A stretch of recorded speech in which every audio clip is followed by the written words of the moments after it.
My daughter, Savannah, is very angry. She's threatening, uncaring, and cold.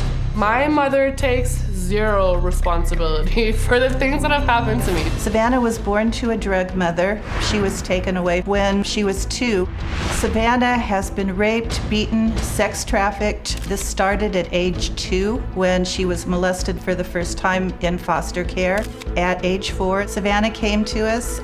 The second day we got Savannah, things started going downhill. When she was 16, that's when I got the call that she had been picked up for prostitution. She did not know how to raise somebody like me. She was angry at the world. Things were getting worse. She ran away again, got into the car of a really bad guy who kidnapped her, and that's how she got into sex trafficking. She made a deal with him. She didn't want to be a prostitute, but she would go find other girls for him. I've never been able to find that thing that would help her. Well, Andrea, I'm glad you're here. And I have to ask you, first off, when you decided to take this child and help, reach out, open your home, this was not the journey you had in mind.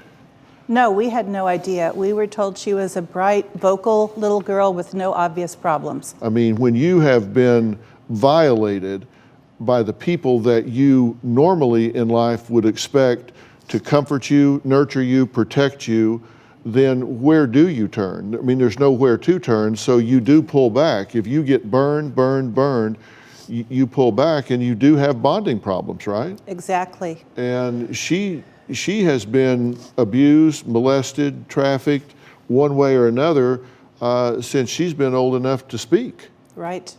And you say that she told you about rape at age 5 while watching Pinocchio. Yes, it was a Sunday night. We were watching Pinocchio, and she turned to me and, where his nose grows, think of the visual, and said, "Gary put his wee," and everything stopped at that moment for me because I knew what that meant.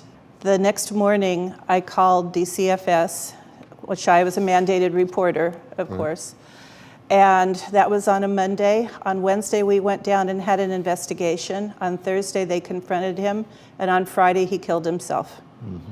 So this little child had been sexualized from a very early age. When you have been sexualized at an early age, it blocks development of other skills, other social skills. Young girls believe that that's what they have to offer. That's their currency in relationships. That's their default position. So when she made decisions in her life where that was how she defined herself, that's how she engaged other people, she says you turned away from her. There was no turning away from her. I've been there every step of the way with this kid. She's had probably 20 different therapists, different types of therapy, trying everything with her. But did she wind up back in the system? She did wind up back in the system. So she was in your home, was in your care, was under your sponsorship, and then she wound up back in the system. Yes, she insisted on it.